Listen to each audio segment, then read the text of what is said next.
on va recommencer le partage. On va recommencer le partage. Vous voyez ce que je voulais partager avec vous, c'était l'écran. Voilà. Alors, on est ici par Binance. On est dans Binance actuellement, par exemple. On est dans Binance. Ce que je vous faire comprendre d'abord, c'est que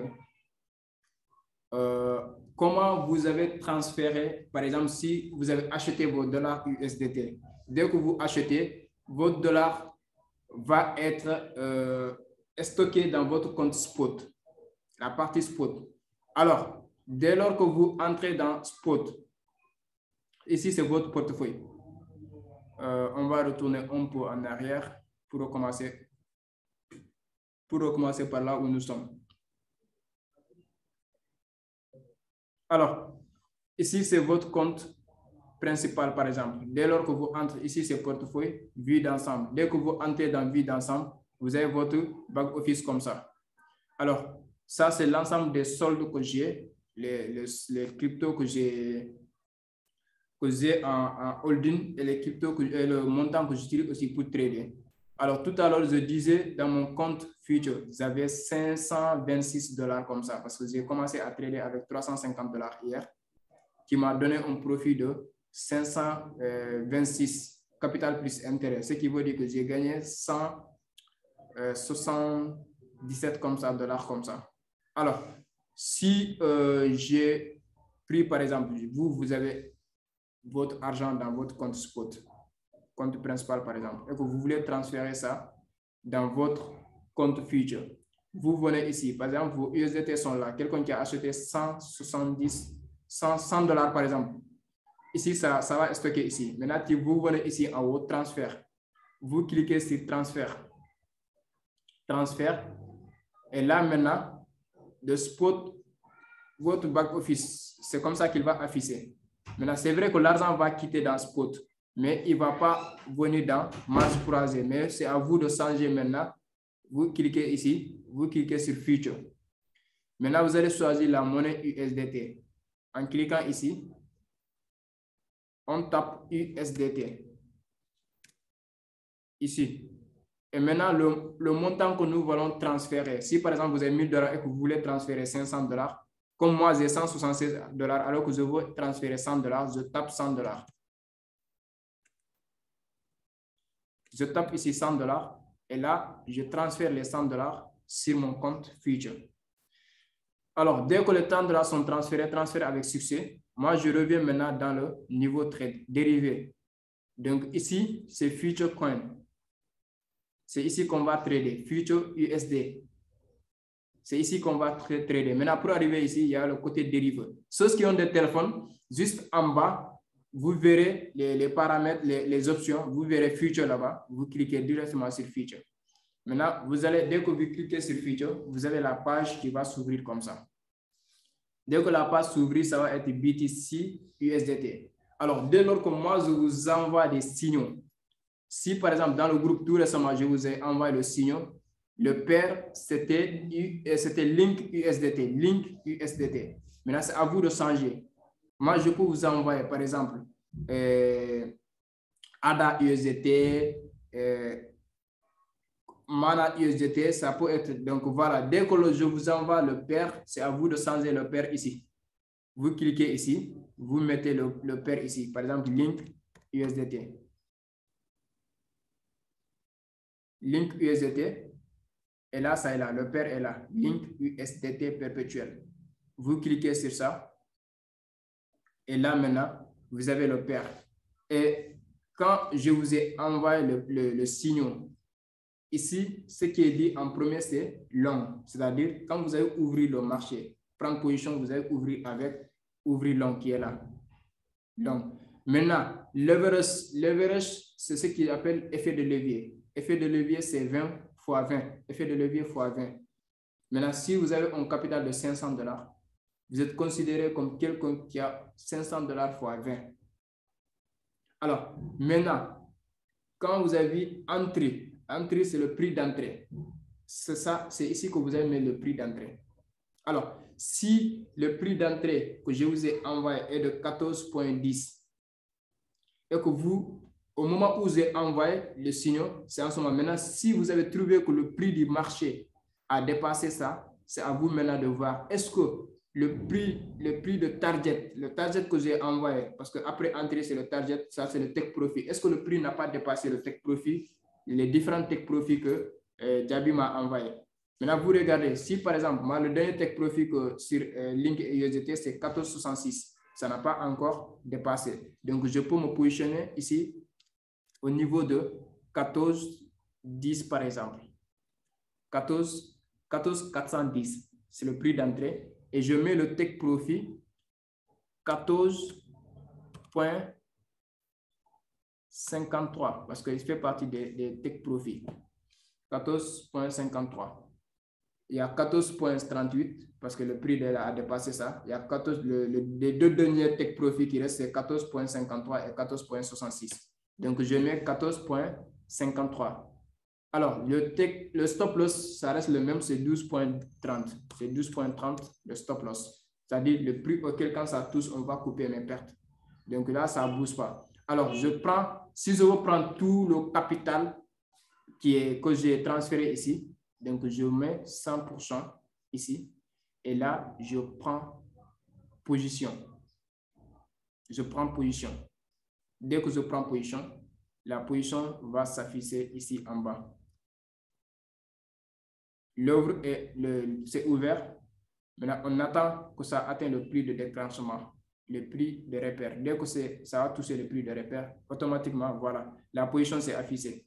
Maintenant, ici, ça s'affiche gain et perte. Si tu es en train de perdre, ça va afficher ici. Si tu es en train de gagner, ça va afficher ici. Voilà. En termes, je suis en train de gagner 2 dollars. Vous avez vu, 8 dollars sur le champ. Je peux couper 4 dollars, tu as vu. Donc, de toute façon, c'est rapide, c'est le scalping. Maintenant, moi, je peux laisser jusqu'à ce que ça atteigne mon take profit que j'avais mis, le 14,53. Dès lors que ça touche ça, 14 dollars, je peux couper parce que j'ai aussi déjà fait un profit. Je coupe, je me fais un profit. Alors, pour vous dire que l'enregistrement que vous avez fait, vous avez gagné là-bas 10 dollars parce que vous avez 350 dollars. Vous avez gagné 10 dollars, ça a été jusqu'à 360. Tout récemment, je viens de gagner 14 dollars. Alors, on a ajouté ça. Donc, ce qui veut dire que je peux couper comme je peux laisser. C'était juste vous expliquer comment prendre des positions. Vous avez vu? Alors, c'est comme ça que ça se passe. Maintenant, dès lors que je vous envoie le signal, vous profitez pour placer les ordres stop loss, target. Maintenant, selon votre objectif, si vous savez que vous allez faire beaucoup de trucs, vous pouvez sortir, vous pouvez faire le take profit, le avant-dernier take profit, vous mettez dedans. Par exemple, ici, le avant-dernier take profit, c'est 14,53. Donc, 14,53, vous pouvez le mettre. Et là, maintenant, vous pouvez sortir, hein, dès lors que ça atteint ça dans la journée. Et là, on coupe, on le met, on vous verse ça ici. On vous verse ça ici. Donc, en fait, c'est un peu comme ça, quoi. S'il y a des questions à ce niveau, j'aimerais souligner aussi, par exemple, je pourrais vous dire dans le leverage 10 fois, c'est-à-dire ici, c'est à vous de changer maintenant. Vous le mettez à 10, vous pouvez retirer ça à 10. Ici, par exemple, 15. Vous pouvez retirer jusqu'à 10, par exemple. Effet de levier à 10, par exemple, et vous confirmez.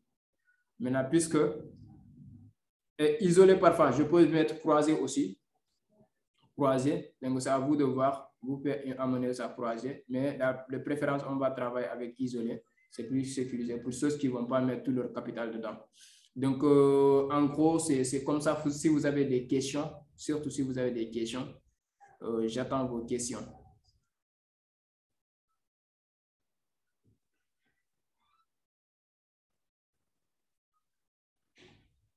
Oui, vous pouvez activer vos micros. Hein.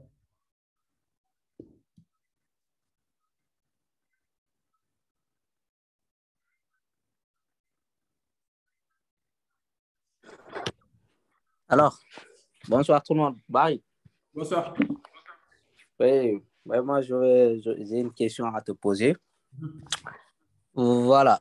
Moi, ma question est la suivante. C'est concernant en fait le stop loss. Maintenant, comment fait-on pour choisir le prix? C'est-à-dire, par exemple, là, la monnaie est à 14 453 46. Et lorsque tu faisais en fait la démonstration, tu as mis en fait au niveau de stop loss 14,30. Comment tu as fait pour voilà, choisir 14,30 ou bien voilà. Ça, c'est au moment, ma première position, au moment où j'ai pris la première position. La Oui. valeur de Link était ne c'était pas 14,30, c'était 12,30 que j'ai mis sur le stop loss. Ah, Alors, voilà, c'est 12, voilà, exactement. la valeur était de $13 en ce moment. Oui. Donc, j'ai choisi le stop loss au cas où quand ça va casser jusqu'à 12,5, 12,30. Donc, mes pertes vont se limiter. Maintenant, depuis lors, il est en train de grimper, il n'a pas changé de position, de direction, il est en train de monter. Alors, sur là, le take profit, les différents take profits que j'avais donnés dans le groupe, j'espère que vous l'avez vu, il y a le take profit 14,23, 14,38, 14,53 et 14,66. Et voilà, maintenant, le stop loss, ça doit Alors, être inférieur en fait au prix de la monnaie à combien de pourcents en fait? Le stop loss doit être toujours inférieur si c'est ouvrir long. Maintenant, si c'est ouvrir short, là, on va utiliser le côté future coin. C'est-à-dire que quand ça va chuter, on va trader à l'inverse. On va trader à l'inverse. Mais quand c'est en train de monter, on va trader de la sens inverse, de la sens haussière. OK. Maintenant, ici, le stop loss doit être toujours inférieur au prix d'entrée. Au minimum, combien de dollars? Hein? Au minimum, combien de dollars, en fait, le stop loss doit être inférieur? Ou bien n'importe quelle somme, par exemple, juste que ça soit inférieur au prix de la monnaie. Alors, si nous regardons le premier prix d'entrée que j'ai envoyé là-bas, c'est 13,66, n'est-ce pas? Oui. Donc, pour minimiser ce qu'on appelle le money management, pour minimiser les pertes, on le met en Oui. 12,30, entre 12,30 et 13,60, il y a encore $1 qui est de différence. Alors, c'est ma méthode, c'est ma stratégie de faire quand même. OK. Voilà. Maintenant, quand le prix de perte doit être en dessous du prix comment adresse d'entrée. De la monnaie. Oui, d'entrée. Le premier prix d'entrée surtout. Parce que actuellement, je peux éviter de prendre position. Si vous allez prendre position, le prix d'entrée peut être à 4,40, à 4, comme le prix du marché, par exemple. Mais le stop loss, vous pouvez mettre le stop loss à 12,33 parce que quel que soit ça retourne d'aujourd'hui, il ne va pas retourner jusqu'à 12 points. Maintenant, il peut toucher le dernier take profit que j'avais envoyé, c'est-à-dire le 14,66.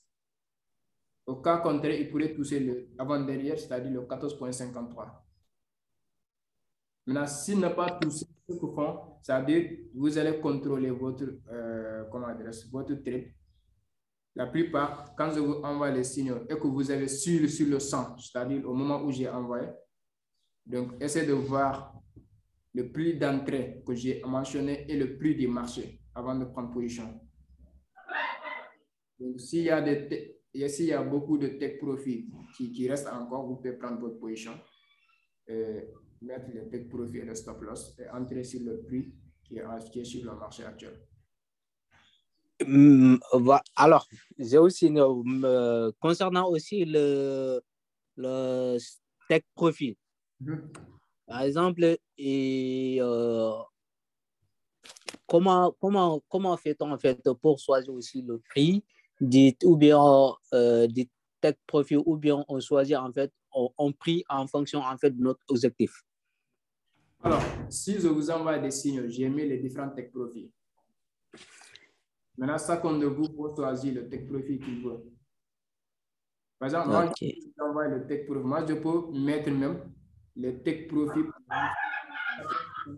14,53. Alors que je suis entré au prix de 13,65 par exemple. Moi, arrivé à 14,23 même, je peux couper ma position et en tout cas prendre une autre position encore et mettre un take profit supérieur au prix que j'ai coupé. Alors, mais à chaque fois, par exemple, si on coupe, par exemple, à un prix, en fait, forcément, en fait, on doit, en fait, lorsqu'on va, on va vouloir entrer encore, il faut qu'on prenne ce même prix. Ça dépend. Par exemple, actuellement, je suis en train de prendre une position. On va prendre une position ensemble encore. Alors, je regarde le prix du marché, il est à 14,42. Bon, moi, j'ai mis le prix d'entrée à 14,35 d'abord avant de mettre les prix de take profit et de stop loss. Le take profit que je vais mettre, ça va être 14,66 par exemple. Et je tiens toujours les mêmes stop loss, 12,30. Alors, je regarde. Quand j'ai fini de faire tout ça, donc le prix est en train de grimper. Il faut savoir, le prix est en train de grimper. Alors, je reviens à mettre le prix à 60 par exemple. Voir quand ça va chuter à 60, est-ce que je pourrais prendre position. Mais il est en train de toujours de grimper.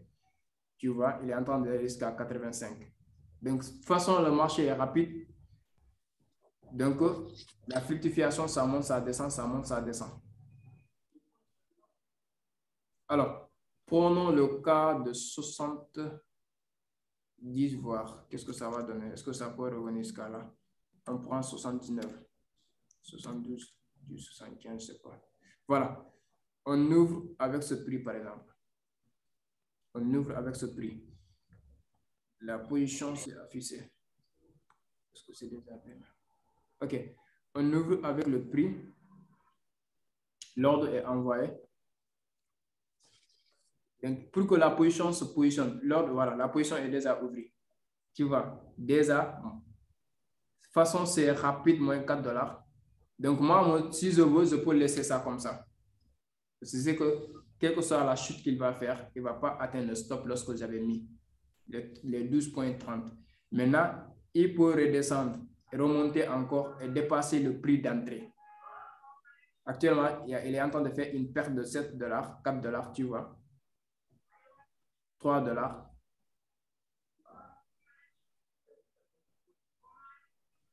4 $. Donc, ça peut remonter encore jusqu'au prix d'entrée. Et dès lors que ça a commencé à dépasser le prix d'entrée, maintenant, c'est les gains qui sont en train de se faire. Voilà, actuellement, il est à 2 $ de gain.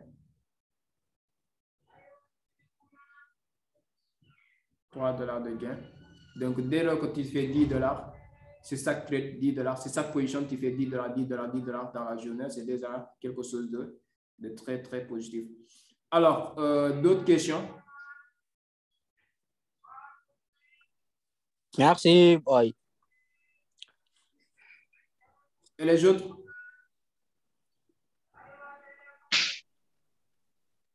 Bonjour, Gabriel. Oui. C'est Amar. Amar. Ça va, l'équipe? Ça va, crypto millionnaire. Ça va bien, ça va un bail, hein? Ça fait un moment. Dans le groupe, là, en fait. C'est juste une question, en fait. Oui. Comme le monsieur a dit, le stop loss et le take profit, on peut prendre plusieurs positions en stop loss et le take profit, ou bien on peut prendre qu'une seule fois. Alors, vous pouvez prendre une seule. C'est-à-dire, quand vous avez atteint le premier take profit, vous pouvez couper. Maintenant, c'est pour ça que j'ai mis des différents take profits selon nos objectifs aussi. Mais vous pouvez prendre plusieurs positions sur différentes, parce que je pourrais envoyer c'est-à-dire comment dire ça encore? Deux signaux qui sont de différentes paires, par exemple. En différents paires?